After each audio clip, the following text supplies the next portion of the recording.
Hello Driving Intelligence community. This video is the start of a multi-part series about re-gearing a vehicle, and we'll start with my current 0 to 60 times in my 10th generation F150 4x4 XLT. I decided to install new 410 gears, which will be installed in June, and I'll post the results of the gear change once I get a chance to do more 0 to 60 tests. I'm also working on material to demonstrate the fuel economy impact of this gear change, so make sure to hit that subscribe button, the notification icon, and stay tuned.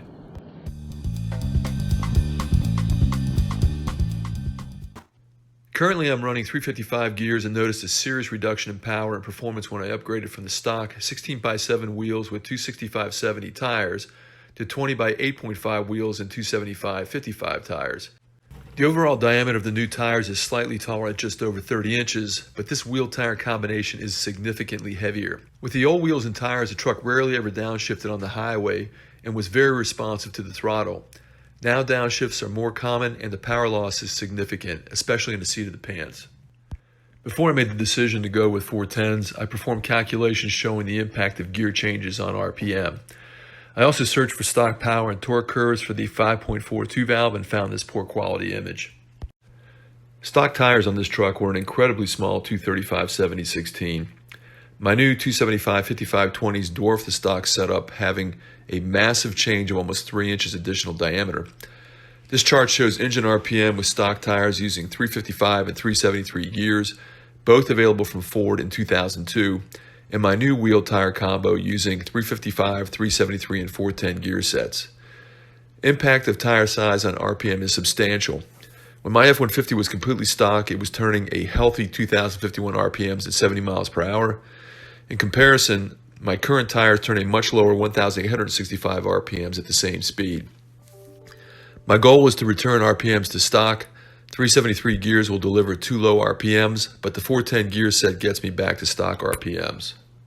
Quick correction, 410 gears get me 100 RPMs over stock, but closer to where my truck would be if it came stock with 373 gears. Now let's look at how this impacts highway performance. At 70 miles per hour, peak horsepower with the stock tire was approximately 125, whereas the bigger and heavier wheel and tire combination gets about 115 horsepower, 200 RPMs lower, almost a 10% reduction in available horsepower. Since the 5.4 2-valve torque curve is relatively flat, impact to torque availability was not so great, but still there. But remember, the lower available torque is now turning a much bigger and heavier wheel and tire, which causes an impact to that seat of the pants feeling. Now that all that technical stuff is out of the way, let's look at some 0 to 60 times.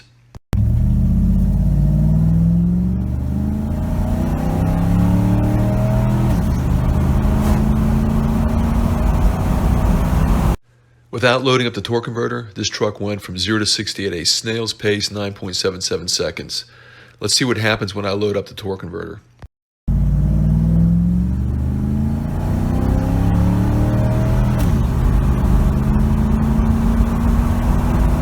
Loading up the torque converter shaved almost a half second off the 0 to 60 time at 9.33 seconds. Analyzing this video made me realize a couple of things that support my prior calculations. Watch this video again, closely observing 2,000 to 3,000 RPMs and then from 3,000 to 4,000 RPMs. The acceleration improves significantly as the truck gets into its power band.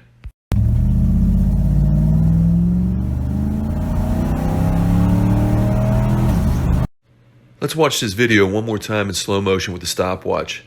Notice how slow the engine accelerates from 2 to 3,000 RPMs, taking 2.06 seconds. However, look at the increased acceleration from 3 to 4,000 RPMs, taking only 1.34 seconds. Here's my driving intelligence assessment. The power curve from 3 to 4,000 RPMs is much higher than from 2 to 3,000 RPMs. 3,500 RPMs delivers over 50 more horsepower, resulting in a 0.72 seconds acceleration improvement, a whopping 35% faster. Here's why I think this is important to the topic. Given the 5.42 valve is happier at higher RPMs, it delivers power and torque at a much lower engine load during partial throttle. With a shorter gear ratio, the engine will not work as hard at slightly higher RPMs, giving better overall performance and reduced engine loads. I'll discuss engine loads in a future video, so stay tuned. I'm pretty convinced going to 410's will not only improve towing and acceleration, but also highway fuel economy, and that's why I'm spending big money on 4x4 gear sets. I'm crossing my fingers and hoping for at least fuel economy status quo at 70 to 75 miles per hour and improvement at 65 miles per hour. That's it for this video. Like I said at the beginning, this is the first in a new video series about re-gearing a vehicle. I'll be covering fuel economy, acceleration, towing, and engine loads. To be sure you see my results, you need to be subscribed, tap that notification icon, and stay tuned. Until next time, thanks for watching Driving Intelligence.